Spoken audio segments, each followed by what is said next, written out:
once we create a substrate that can house human-level intelligence or greater than human-level intelligence, then we can transfer our consciousness over. But that provides like a kind of a paradox, because how do you transfer your consciousness over there? What is left over here? Is it going to be two U's? But Kurzweil has an interesting answer. He says that's not what's going to happen. What's going to happen is that we're going to replace more and more of our biological components with non-biological components. So there's going to be lots of baby steps. So, you know, at first it'll be like, okay, we got this new digital neocortex and we're going to insert it and it's going to merge with your biological neocortex. And then we have this like new synthetic brainstem, you know. That's what we'll do. So eventually more and more of us will be non-biological until all of us is non-biological, and that essentially will achieve the same effect. I'm really a big fan of Ray Kurzweil and his singularity. The term singularity, and there have been several by some accounts, is a term derived from physics to describe what happens when you go through a black hole. When you go through a black hole in physics, the laws of physics as we know them no longer apply. You know, time travel, all these things that supposedly could happen, right? It's a metaphor that's been borrowed to describe when the equivalent happens in the human-machine civilization. So one singularity was the invention of language.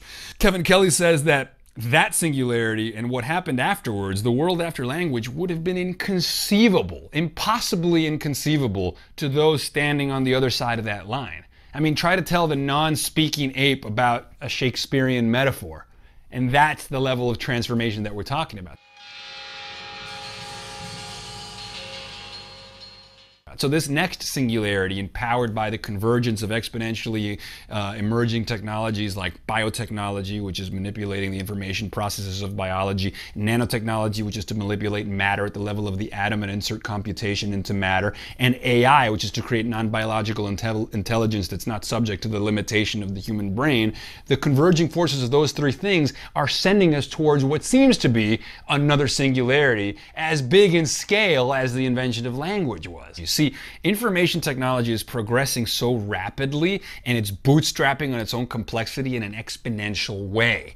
It's the reason that there's 1 billion times more computation in our smartphones today than there were in $60 million supercomputers that were half a building 40 years ago. Computation is going to be occurring on scales that can be fit inside our bodies. I mean, we're talking about molecular-sized computers writing software for our minds and bodies. The confluence of all these things. Kurzweil's singularity, about 30 years from now, the rate of technological innovation is going to approach infinity. We just keep more and more innovations are made faster and faster and faster and faster. And now machines are starting to help make these revolutions. And so the machines are doing it faster and faster and faster. And if you just do a mathematical plot, about 30 years from now, it goes to infinity. Now, nobody knows what that means. For the boomers, it means that the greatest revolution in the history of the known universe is going to happen. And the boomers are in charge of it. And this is very good for them, in their view. Others are just that we're actually going to download our consciousness into computers. And we don't need our physical bodies anymore. All of that's gone. Now, I'm just kind of, concerned about watch those computers carefully. You know what I mean? What if they fall off the mountain or, you're gone? In the same way, life extension is probably going to go. There are very serious people looking at this. You might live to be 100,000 years old. It would be really embarrassing to get hit by a bus when you're 7 and killed, because then it's like, oh. I mean, you know what I mean? Died when he was 7, idiot. That would be the whole thing. That's your tombstone. We have to rethink these things so dramatically. And most people doing future thinking like that aren't getting anywhere near as off the wall, hard to imagine as it's going to be. At a minimum, there's going to be brain-mind implants. And Kurzweil describes it as basically all the information in the world is available to you, and it just goes through this implant. And he's describing sort of the kids of the future, the enhanced humans of the future. And you ask them a question, and they'll kind of tilt their head. They're just waiting for the information to arrive. And so the information arrives, and then you glass analogy. Google guys have talked for a long time about having that chip in the brain, to be able to search things that you're looking for, like the name that you forgot. Right. Well, I don't think it'll be a chip. I mean, if you look at the these are getting smaller and smaller. This 25 years from now, this will be the size of a blood cell. And there are already devices that are extremely tiny that are being put inside human bodies. Right now, it requires some kind of medical condition, although there's some that are non-invasive that you can just swallow. There are also some devices you can put in the bloodstream of animals. One cured type 1 diabetes in rats. If you go out 25 years, we'll have pretty sophisticated computerized robotic devices in our blood cell. They can go inside the brain, interact non-invasively with your biological neurons, act as a gateway then to the cloud, so basically expand your brain into the cloud. And for one thing, just give you more neocortex. So why be limited to 300 million pattern recognizers? How about 1 billion or 1 trillion? They're particles created in a lab that you can't see without a powerful microscope. But work being done here inside IBM's San Jose Research Center is turning tiny technology used for decades to make computer chips into a powerful way to fight back against disease. These things tenaciously attract to these superbugs and go in, we call them ninja particles, go in, latch on and stick them, go right through the superbug membrane, and the guts just spill out. Get over here! Excellent. That's what these nanoparticles do to superbugs, the kind doctors say are resistant to antibiotics.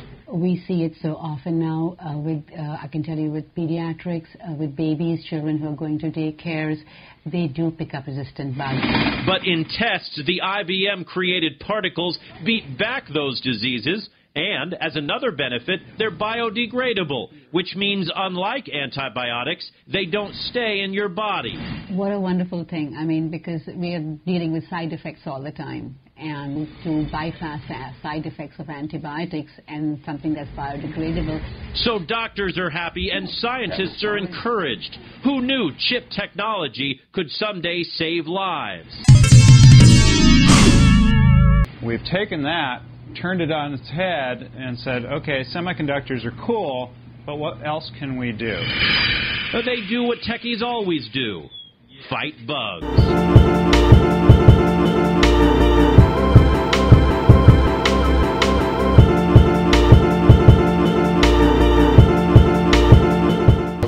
Entirely with Joseph's comments on that. The idea of fusing man with whatever could be imagined is part of the agenda. It really doesn't matter so long as the experiment moves forward and the end product, whether it is partial man, partial animal, partial technological or biological, is of really no consequence. The end result is just what happens to come out of it.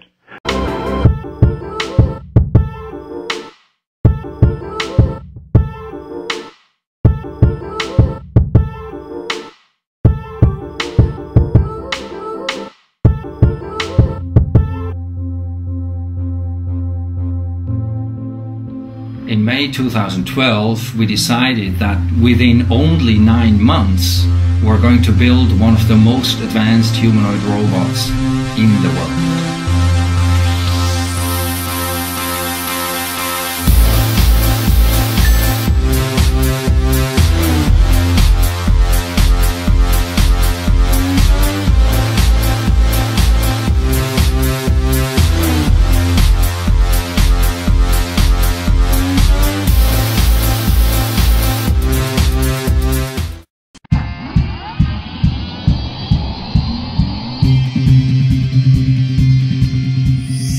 Don't you think it would be convenient and helpful if air conditioning automatically came on when you think the room is too warm without needing to use a remote control? If the trunk and doors of your car opened when you think about opening them as you approach the vehicle with both hands full carrying things? And if robots could help you when you think about multitasking around the house? The technology to control machines by human thought alone is called Brain-Machine Interface, or BMI. And researchers around the world are actively conducting research on this technology.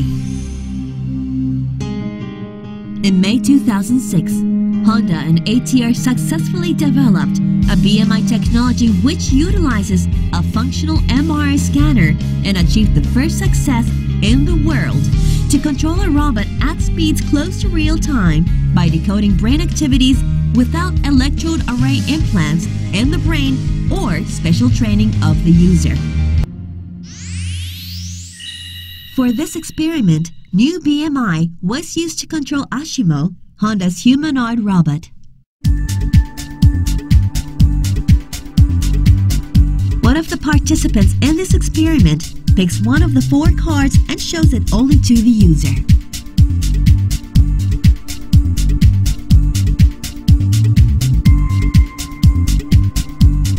The user imagines moving the body part written on the card without making any physical movement.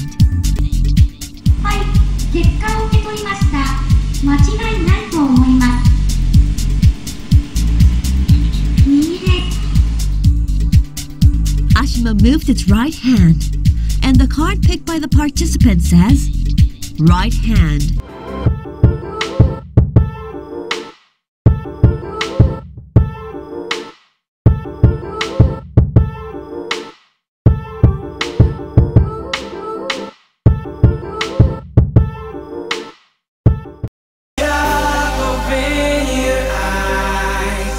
The lights are in the sky.